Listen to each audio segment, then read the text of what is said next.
जुन्नर तालुक्यातील तेजेवाडी गावात 9 वर्षाच्या मुलावर बिबट्याने हल्ला केला असून त्यामध्ये त्याचा मृत्यू झाला आहे। तेजेवाडी येथील वीटभट्टी व्यावसायिक राजेंद्र शिंदे यांच्या वीटभट्टीवर काम करणाऱ्या कामगाराचा हा नातू होता। आज पहाटे बिबट्याने त्याच्यावर हल्ला केला। विघ्नर सहकारी साखर कारखान्याचे चेअरमन सत्यशील शेरकर यांनी तातडीने घटनास्थळी भेट दिली। मृत्यू झालेल्या मुलाचे नाव रुपेश तानाजी जाधव आहे। म्हैसगाव येथे वास्तव्यास असलेला रुपेश 2 दिवसापूर्वीच तेजेवाडी येथे आपल्या आजोबांकडे आला होता। मागील काही दिवसात बिबट्यांचे हल्ले वाढले असून त्यामुळे नागरिक भयभीत झाले आहेत।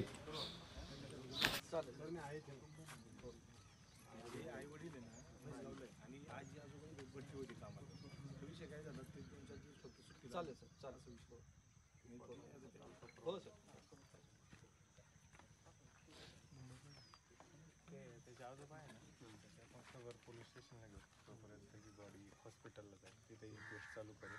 खबर तिकडं ऑनलाईन नोंदवली, इन्क्वेस्ट पूर्ण झाला की तो डॉक्टरांच्या ताब्यात देऊ, ते पंचनामा करून पीएम रिपोर्ट घेतील आपल्याला। बरोबर आता कसं आहे, आता वेगळं तिथं त्याने खाल्लेलं नाही सगळ्यात महत्त्वाचं तर आम्हाला 3 वर्ष आता पण त्याने फुलपणी दिली घेतली अजून पण त्याने लिहायला आपल्या गिरणीच्या खालच्या भागात जास्त लांब नाही बोलून घेतो त्या स्पॉटला आपण जसं आपण शोधून सेम डेला तसं सेम डेला हे करू आणि ट्रॅप करून आणि मग त्याचे बाकी सॅम्पल सगळे घेतले पण ते काय बरं असं काय नाही आता खायला मुलं काय ना सगळ्याच्या खाली नाही ते त्यांनी फक्त ओढून गेला ओढून त्यांनी खाल्ला असता पण आता हे सगळे होते सगळे आवाज लगेच आलो आम्ही ना 15 मिनिटं समोर घडलेली घटना 5 वाजता 11 मिनिटं यांचा फोन होता ना तेव्हापासून हे सगळे सर्च करत होते आणि मग बाकीचं त्याला टाइम त्याच्यामुळे आणि हे माणसं आसपास असतं मग त्यांनी इकडे तिकडे आम्हाला चाकवा देत राहिला ओढून नेले होय ना अर्धा तासाने परत आलो होता तू आलो आमच्या परत आला तिथं त्या पोरांना म्हटलं आता काट्यान ते घ्या परत खालून वर निघाला ना तर उसतच नाही माणसांची मुवमेंट असते मग त्यांनी लगेच आवाज चालू होता टाइम नाही भेटला त्याला 15-20 मिनिटं आत टाइम भेटला त्याची नक्की खाल्लं असतं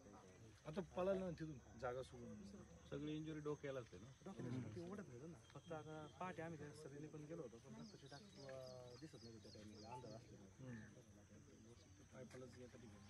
आणि पाऊस असल्यामुळे गावचा तिकडं नाही ओढ झाला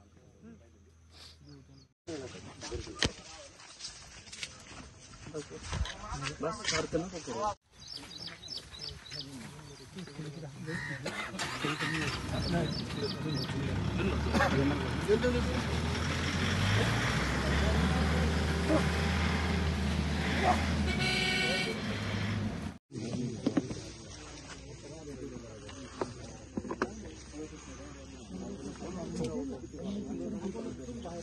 चादर